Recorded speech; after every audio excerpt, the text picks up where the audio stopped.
지난 금요일이 대한독립 만세를 전국적으로 외쳤던 3.1절이죠. 기미 독립선언문에 서명한 민족의 지도자 33인 중에 기독교인이 17명 혹은 19명이라 알려지고 있습니다. 그걸 생각하면 우리 교회는, 성도들은 누구보다도 앞장서서 나라를 사랑하는 교회는 애국 공동체임이 분명합니다. 초대교회, 3.1절이 있었던 그때 보면 전국적인 기관은 교회들밖에 없었습니다. 기독교밖에 없었습니다. 그리고 온 교회가, 전국 교회가 일제의 압제의 고통에 대하여 하나님 앞에 부르짖으며 기도해왔고요. 그리고 누구들보다 앞장서서 독립을 위한 자금을 모으고 자신을 내어놓고 희생하고 헌신했습니다.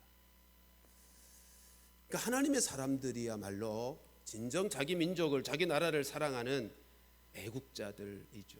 민족의 구원을 위해서 애쓰는 애국자들입니다.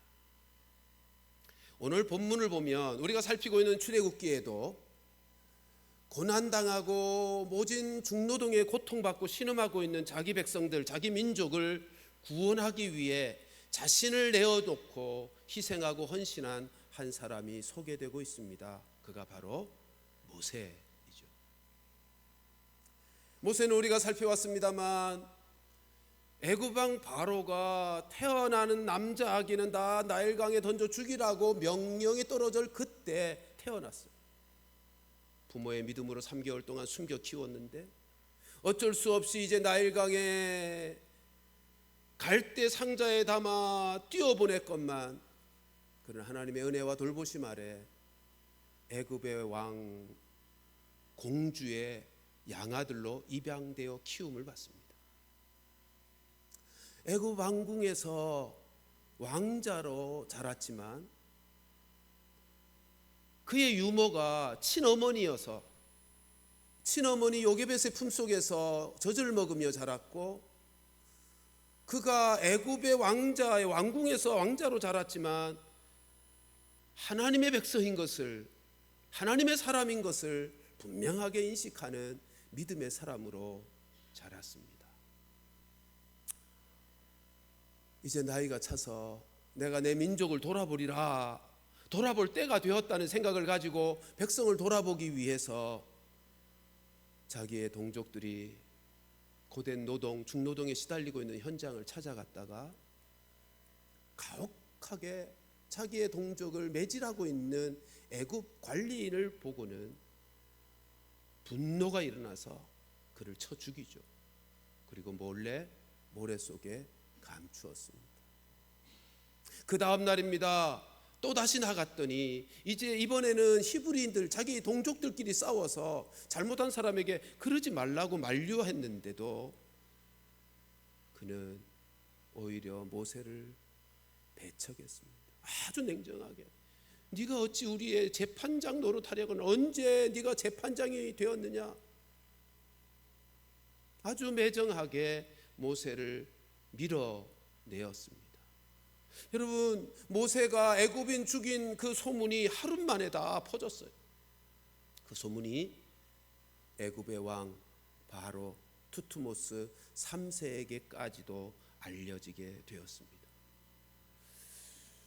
투트모스 3세는 이 사건, 모세가 애굽 관리인을 죽인 이 사건을 통해서 막강한 권력을 여전히 쥐고 있는 자기의 의붓 어머니,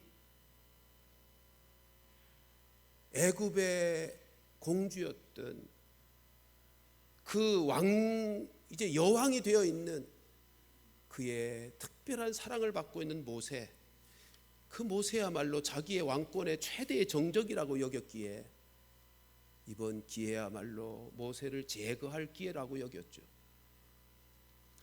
따라서 투트모스 3세는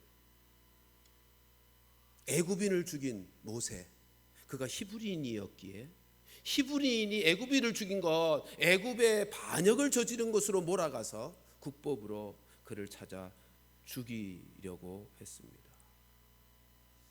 따라서 모세는 자기 동족에게서도 배척을 받았고, 애굽에서는 국법으로 이제 살인자가 되어 쫓기는 신세가 되자 미디안이라고 하는 것으로 피신을 하게 되죠. 근데 이 미디안 땅은 말 그대로 미디안 사람들이 사는 땅입니다. 미디안 사람들이란 아브라함의 후처 그두라의 몸에서 난, 그러니까 그두라와 아브라함 사이에서 난 네 번째 아들 미디안의 자손들입니다. 근데 그 미디안 자손들은 미디안 광야에서 살면서 그 당시에 최고의 권력을 가지고 있었던 애굽과 늘 싸움이 잦았어요. 목축업을 하는 사람들이라 이리저리 다니면서 애굽 사람들과 늘 충돌이 일어났어요. 그래서 애굽 사람들을 미워하고 적대시하고 있었던 때라 모세가 애굽에서 도망자가 되어 숨을 만한 곳으로는 이 미디안 사람들과 함께 사는 것이 최적의 장소가 아닐 수가 없었던 것입니다. 15절 말씀 같이 한번 보실까요? 같이 읽습니다. 시작. 바로가 이 일을 듣고 모세를 죽이고자 하여 찾은지라 모세가 바로의 낯을 피하여 미디안 땅에 머물며 하루는 우물 곁에 앉았더라. 도망자 신세가 되어 피곤한 몸을 이끌고 우물가에 앉았습니다. 그랬더니 그 미디안의 제사장 르우엘의 7 딸들이 아버지의 양떼를 이끌고 양들에게 물을 먹이기 위해 우물을 찾아왔습니다. 그런데 다른 목자들이 함께 공유하는 우물이건만 다른 목자들이 이 제사장의 딸들 7 딸들에게 횡포를 행하면서 그들을 내어 쫓았어요. 물 먹이지 못하도록. 그랬더니 모세가 일어나서, 모세는 얼마나 곤고한 상태입니까? 마음도 우울하고 지쳐 있었을 몸과 마음인데도 그는 일어나서 이 미디안의 제사장 딸들을, 그들이 끌고 온 양떼들, 그들을 물을 먹이는 친절을 베풀어 줍니다. 그것이 16절 17절 말씀이죠. 같이 읽습니다. 시작. 미디안 제사장에게 7 딸이 있었더니 그들이 와서 물을 길어 구유에 채우고 그들의 아버지의 양떼에게 먹이려 하는데 목자들이 와서 그들을 쫓는지라 모세가 일어나 그들을 도와 그 양떼에게 먹이니라. 여러분, 이 사건으로 모세는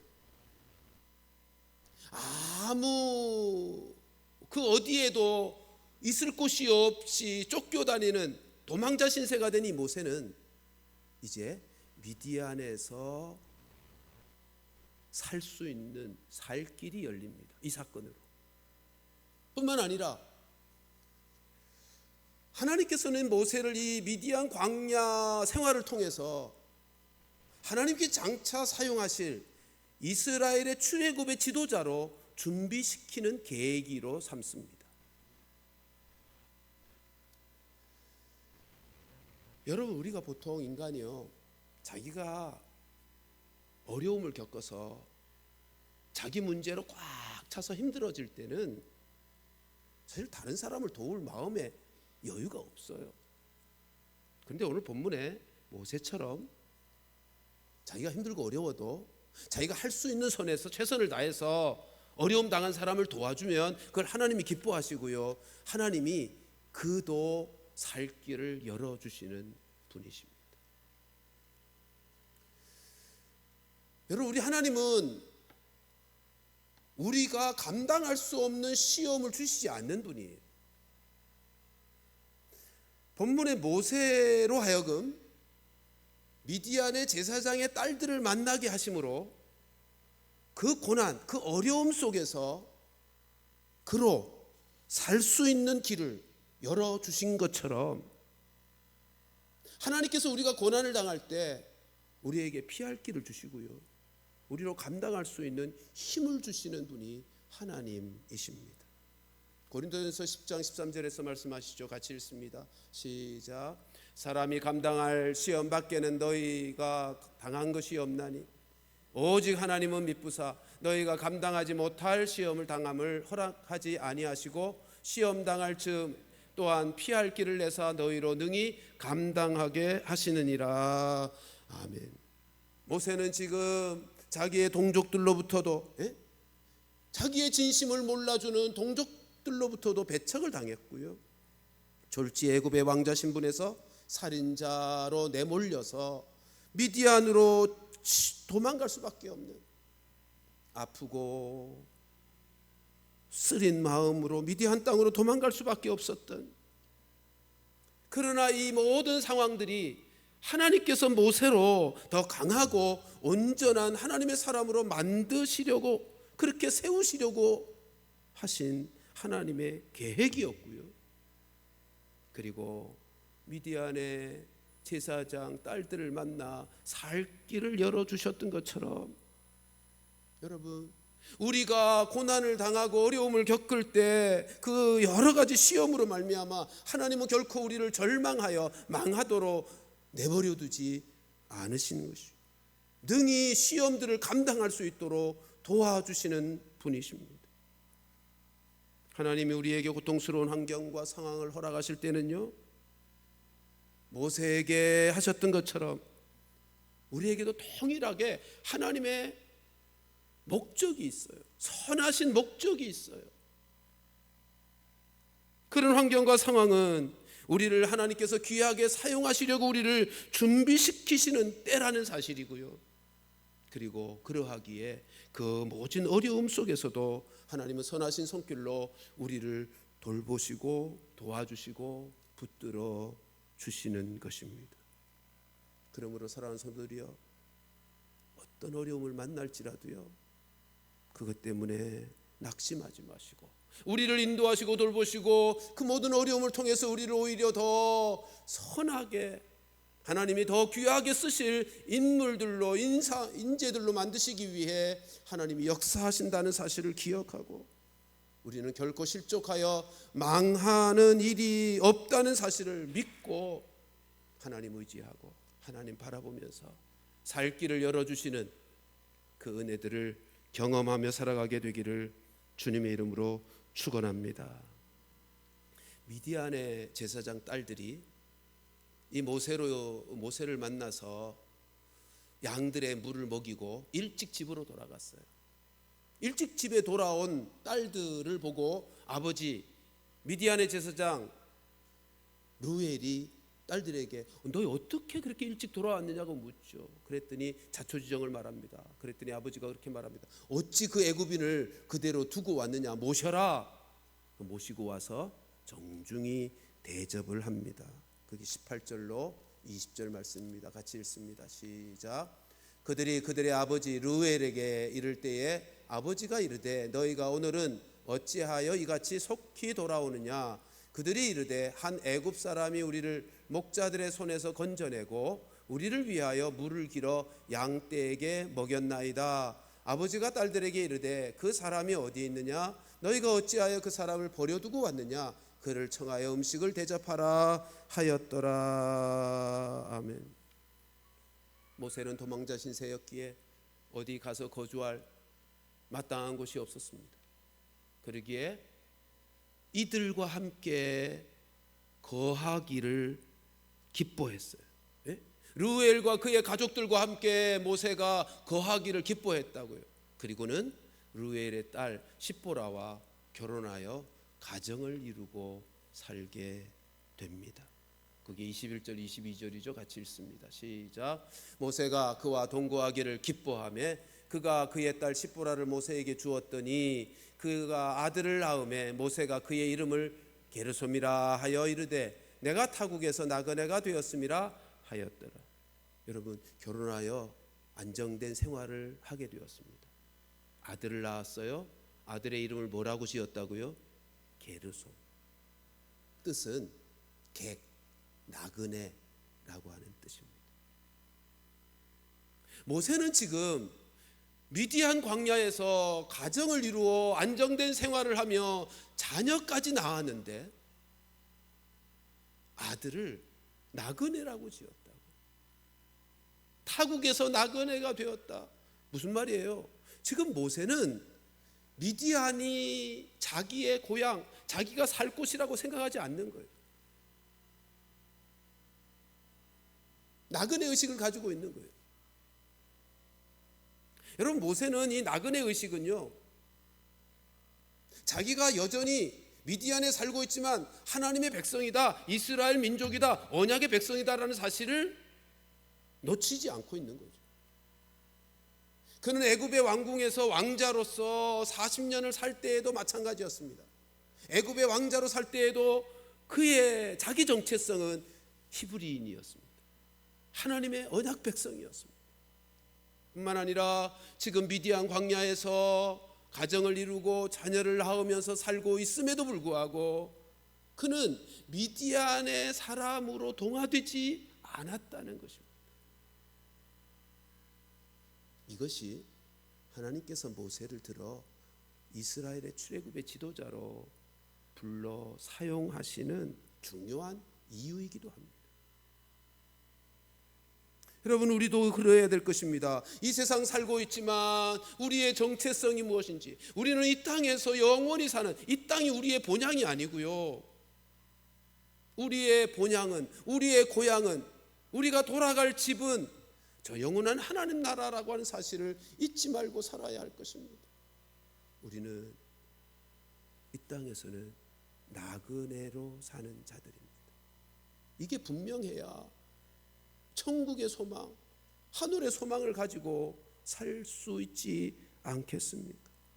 우리가 돌아갈 본향이 있다는 사실, 영원한 하나님 나라가 있다는 사실을 깨닫고 믿고 이것을 늘 의식하며 사는 자들이야말로 그럴 때에야 비로소 이 땅에서 귀한 것들을 이 땅에 쌓으며 사는 어리석은 인생이 아니라 저 영원한 본향의 집에, 영원한 하나님 나라에 쌓으면서 살아가는 지혜로운 인생 되지 않겠어요? 우리가 갈 본향이 저 영원한 하나님 나라라는 사실을 믿고 살아갈 때, 그거 소망하며 살아갈 때 하나님께서 우리에게 주신 것을 가지고 나누고 베풀고, 하늘에 쌓는 삶이요, 나누고 베풀고 섬기며 살아가는 그런 인생을 살 수 있지 않겠는가 말이에요. 그리고 우리의 삶을 통해서 믿지 아니하는 영혼들을 하나님께로 인도하는 그 복된 삶을 힘써 살아가게 되지 않겠는가 말입니다. 사랑하는 성도들이여, 우리 모두가 이 땅에서 나그네임을 잊지 말고 영원한 본향을 사모하며 나그네로 살아가는 성도들 되시기를 주님의 이름으로 축원합니다. 여러분, 오늘 본문에서 이제 모세의 인생을 이렇게 살피면서 이런 생각 드시지 않아요? 모세는 분명히 조금 전에 생각한 것처럼 자기 정체성이 분명했어요. 왕궁에서도 그랬고 미디안에서 그렇고, 거기다가 왕궁에서 세계 최고의 교육과 학문을, 그리고 지도자로서의 필요한 모든 것들을 갖춘 엘리트잖아요.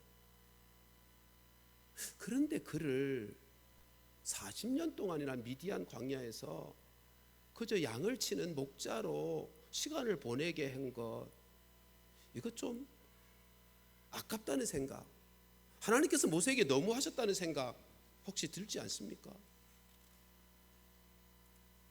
여러분, 모세 편에서 한번 생각해 보세요. 끝이 없어요. 기다려도 40년의 세월이라는 게 얼마나 길어요. 인생에게 40살이었어요. 혈기왕성한, 무엇이든지 다 할 수 있고 하고 싶고 하겠다고 할 수 있는 혈기왕성한 40세에 미디안 광야로 쫓겨왔어요. 그리고 80, 나이 늙은 80이 되기까지 미디안 광야에서 처가살이하며 양떼나 돌보는 목자로 시간을 보냈다고. 여러분들이 만일 모세라면 하나님 앞에 뭐라고 원망의 말을 쏟아 놓았을 것 같습니까? 여러분들이 힘들고 어려울 때 하나님 앞에 쏟아 놓았던 원망의 말 한번 생각해 보세요. 우리들도 어떤 일을 할 때 일이 잘 안 풀리고 꼬이기만 하고, 자녀를 양육하는데 내 마음대로 자녀들이 움직여지지 않고 자라주지 않고 힘들 때 원치 아니하는 사건이나 병이 찾아왔을 때 탄식하며 쏟아놓는 말들 있잖아요. 하나님 앞에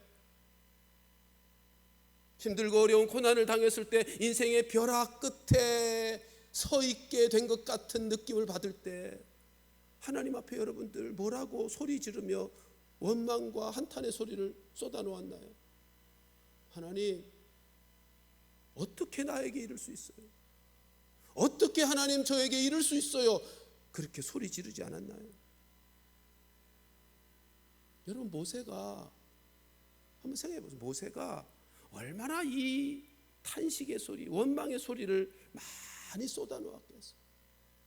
양떼를 일구고 미디안 광야, 아무도 없는 그 광야에 나가서 하나님을 향하여 소리 지르며 하나님, 어떻게 나에게 이럴 수 있어요? 라고 원망의 말을 쏟아놓지 않았겠나요? 몇 년이요? 40년.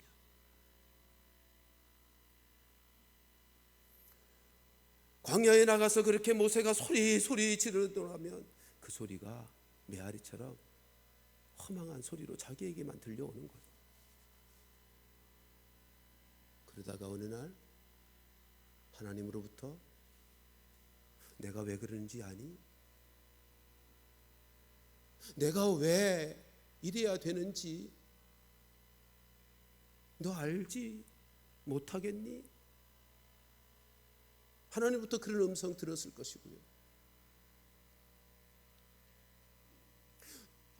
어느 날은 하나님 앞에 그렇게 원망의 소리, 탄식의 소리 쏟아내다가 어느 날은 하나님께서 드디어 하나님께서 이런 일을 나에게 만나게 하신 것이 다 이유가 있구나라고 하는 사실을 깨닫게 되었을 것입니다.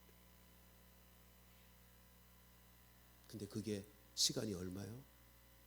얼마나 오랜 시간이 걸리는지 우리가 알 수가 없어요. 하나님, 어떻게 저에게 이럴 수 있어요? 라고 하는 탄식의 소리에서부터 시작했는데 하나님이 이런 이유 때문이구나. 나에게 이루어진 모든 일들이 다 하나님의 선하신 손길이었구나 라고 하는 것을 깨닫기까지 오랜 시간이 걸렸더라는 거예요. 모세에게 그 미디안 광야의 시간들은요, 모세의 마음이 하나님의 마음에 닿을 수 있게 되어진 소중하고 은혜로운 시간들이었습니다. 인생은요, 하나님 앞에서 낮아지지 않고는 하나님의 마음에 닿을 수가 없어요. 우리의 마음이 하나님의 마음에 닿아질 수 있게 되는 비결은 우리의 마음이 낮아질 때입니다. 모세는 이 40년간 그 마음이 낮아져서 하나님이 아니라 자기를 의지하는 그 마음이 빠져버리는 거예요. 겸손해지게 되는 거예요. 애굽의 문화에 자신도 모르게 영향을 받아왔던 지난날의 40년 동안 그 애굽의 색깔, 그 때깔이 다 빠지면서 드디어 그 세월이 지나고 나자 애굽의 왕자에서 진정한 하나님 나라의 왕자로 변화되게 된 것입니다. 여러분, 성경을 보면요, 출애굽의 역사를 이끌어가는 모세를 향해서 하나님이 이렇게 평가하셨어요. 지면에서 가장 온유한 자들아. 여러분, 인생이요, 하나님 앞에서 진정으로 낮아져 본 경험이 없는 사람은 온유해지지 않습니다.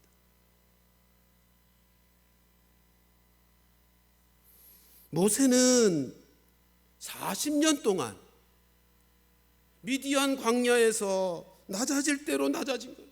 양을 치면서 낮아지는 연단을 통해서 그가 지면에서 가장 온유한 자가, 그래서 이스라엘 백성들을 출애굽시킬 지도자가 되어질 수 있었던 거예요. 여러분, 이스라엘 백성들이 어떤 사람들입니까? 우리 출애굽기를 계속해서 읽어가면서 확인할 수 있겠지만 목이 뻣뻣한 사람들, 얼마나 고집스럽고 얼마나 무지하고 지도자 모세를 대적하기를 얼마나 좋아했는지, 기회만 되면 불평하고 불만을 쏟아놓으며 하나님을 원망하는 그 이스라엘 백성들, 그들을 인도할 때 모세가 참을 수 있었던 것은, 모세가 그렇게 인내하며 참을 수 있었고 하나님만을 의지하며 그 백성들을 인도할 수 있었던 비결이, 모세가 하나님께서 이끄셔서 겪게 하신 하나님의 광야 학교를 졸업했기 때문에. 여러분, 모세가 이렇게 할 수 있었던 이스라엘, 그 목이 뻣뻣하고 고집스럽고 교만했던 이스라엘 백성들을 이끌고 광야 40년을 인도할 수 있었던 비결이 다른 데 있지 않아요. 40년간 목자일을 보면서 하나님의 광야 학교를 졸업했기 때문에. 여러분, 성경을 보면 하나님께서 위대하게 귀하게 사용하셨던 모든 하나님의 사람들은 다 이 하나님의 광야 학교 졸업생들입니다. 다윗이 그랬습니다. 10년 이상을 광야 학교에서 훈련받고 준비됩니다. 신약에 오면 사도 바울도 마찬가지입니다. 아라비안 광야에서 하나님 앞에 하나님과의 개인적인 시간 속에 준비되고 훈련되어집니다. 하나님이 운영하시는 이 광야 학교를 졸업한 사람들이 하나님의 손에 딱 맞는, 하나님이 쓰시기에 편한 지팡이가 되는 거예요. 하나님의 지팡이가 되는 거예요. 여러분, 아무리 연장이 좋아도요, 주인 손에 맞지 않고 주인 손에 불편하면 그건 쓸모없는 연장입니다. 모세의 자아가 하나님 앞에서 깨어져서 하나님의 손에 딱 맞고 하나님 쓰시기에 편안한 사람이 되는데 40년이 걸린 거예요. 40년. 이처럼 우리의 죄악된 자아가 하나님 앞에서, 하나님 안에서 깨어지는 것은 축복의 길을 가는 것입니다. 광야의 학교에서 우리의 죄악된 자아가 깨어지는 것이야말로 축복의 길로 나아가는 것입니다. 그래야 하나님이 원하시는 모습으로 우리가 빚어지고 만들어질 수 있는 것이고, 그래서 우리는 하나님께 영광 돌려드릴 수 있는 인생이 되어지고, 하나님께서 귀하게 하나님 나라를 위해서 사용하실 수 있는 인생이 되어지는 것입니다. 여러분, 본문을 보면서 모세의 인생을 살피면서 아까도 말씀드렸지만 아깝다, 이건 낭비다, 어떻게 그렇게 잘 준비된 엘리트를 광야에서 40년 동안 목자 일을 하게 하는가, 아깝다, 낭비다, 이런 생각이 드는 이유가 뭔지 아세요? 여러분, 하나님의 생각과 우리의 생각이 달라서 그래요. 하나님이 중요시 여기는 것, 하나님이 가장 우선적으로 여기는 것은요, 우리가 하나님을 위해서 무엇인가를 일하는 것이 아니에요. 이것저것 하나님을 위해서 내가 무엇인가를 하는 것이 하나님의 관심사가 아니고, 하나님이 중요시 여기고 우선순위에 두는 게 아니고요, 하나님과의 관계가 좋아지는 것, 이게 하나님께서 가장 중요시 여기는 우선순위에 두는 것이에요. 그래서 하나님은 지금 모세, 인간적으로 보세요, 얼마나 잘 준비됐어요. 애굽의 왕궁에서 최고의 교육과 학문에 준비된 지도자잖아요. 최고의 실력과 능력을 갖추었어요. 그런데 하나님은 그것보다 더 우선되어 더 중요한 것이 하나님과의 관계가 좋아지는 것이기에 하나님은 그를 미디안 광야로 내어 모른 것이에요. 40년 동안 광야에서 하나님과 함께하는 시간을 갖게 하신 거예요. 하나님께서 모세, 그의 자아를 깨트리는 시간으로, 그의 자아를 깨트리는 시간으로 성경이 증거하는 것처럼 내가 하나님을 위하여, 내 민족을 위하여 내가 무엇인가를 하리라라고 하는 그 자리에서 이제는 하나님과 좋은 관계의 사람이 되어서 내가 이제는 하나님이 원하시는 대로, 하나님의 뜻대로, 하나님의 능력으로 행하는 자가 되어지리라. 하나님께서 원하시는 바대로 내가 움직이리라는 그 인생으로 변화되어지는 시간이 미디안의 40년의 시간이었어요. 모세의 자아가 깨어지는 시간이에요. 사실 한번 생각해 보세요. 우리가 하나님을 위해서 무엇인가를 한다고 할 때 전지전능하신 하나님이신데 그분 앞에서 내가 무엇인가 하나님을 위해서 한다고 하는 일이 뭐 얼마나 대단한 일이 되겠어요. 그건 별로 대단할 것이 없는 인생이 되고 마는 거예요. 하나님이 우리를 통해서 일하실 때 그 일이 위대한 일이고 생명의 능력의 축복의 일이 되는 거지, 내가 주님을 위해서 무엇인가 하는 일이 뭐가 그렇게 대단할 것인가 말이에요. 그러므로 하나님에게는 모세가 그의 자아가 깨어져서 하나님과의 관계가 돈독해지고 하나님과 더 친밀한 관계를 이루는 것, 그것이 더 중요한 것이었기 때문에 여러분, 하나님은 우리를 향해서도 똑같은 목적을 가지고 계십니다. 우리가 하나님을 위해서 무엇인가를 일하는 탁월한 능력과 실력을 갖추게 하시는 것보다 하나님께서 우리에게 원하시는 그것보다 더 앞서서 하나님과 더 좋은 관계, 우리의 자아가 깨트려지고 하나님 앞에서 겸손하여져서 하나님이 원하시는 대로 움직일 줄 아는, 나는 아무것도 아니구나, 하나님만이 의지할 자이고 하나님의 뜻대로 살아가는 것이 최고의 인생을 살고 하나님이 원하시는 대로 움직일 줄 아는 삶이 최고의 복된 인생을 사는 비결이구나를 깨닫게 해주시는, 그것이 하나님께서 우리를 부르신 우선순위의 목적이라.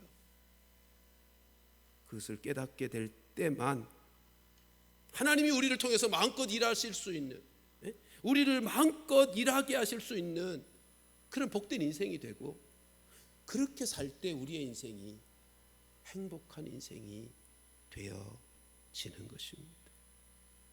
여러분, 이런 축복은요, 일 잘하는 탁월한 능력과 실력을 갖추었기 때문에 누릴 수 있는 축복이 아니고 하나님과 좋은 관계, 하나님과 친밀한 관계를 가진 사람일 때 누리는 축복이란 말이에요.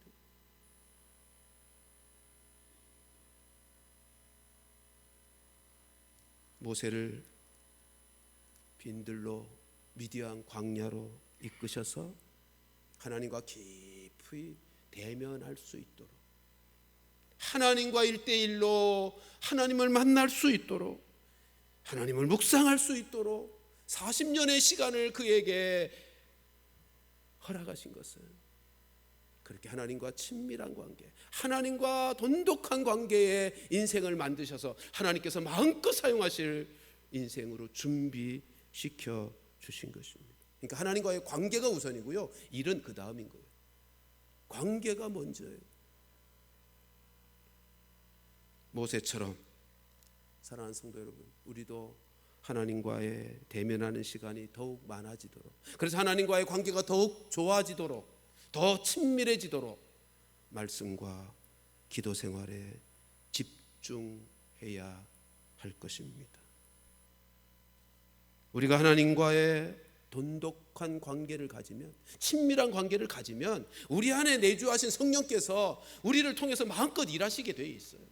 그분이 마음껏 자신을 드러내며 일하시고 역사하시고, 그래서 하나님의 일이 우리를 통해, 연약한 우리지만 우리를 통해 놀랍고 위대한 역사를 이루어 가게 되는 것입니다. 빈들에서 아무도 없는 미디안 광야에서 하나님과 친밀한 사귐의 시간을 가졌던 모세처럼 우리 모두도 올 한 해 하나님과 친밀한 말씀과 기도 생활을 통해서 친밀한 관계를 가지면서 하나님과의 관계가 더욱 깊어지고 좋아져서 하나님이 우리를 통해서 마음껏 일하시는 하나님의 능력과 하나님의 축복이 우리를 통해서 나타나게 되는, 그래서 우리의 삶이 행복해지는, 귀하게 쓰임받는 우리 모두가 되기를 주님의 이름으로 축원합니다. 기도하십시다.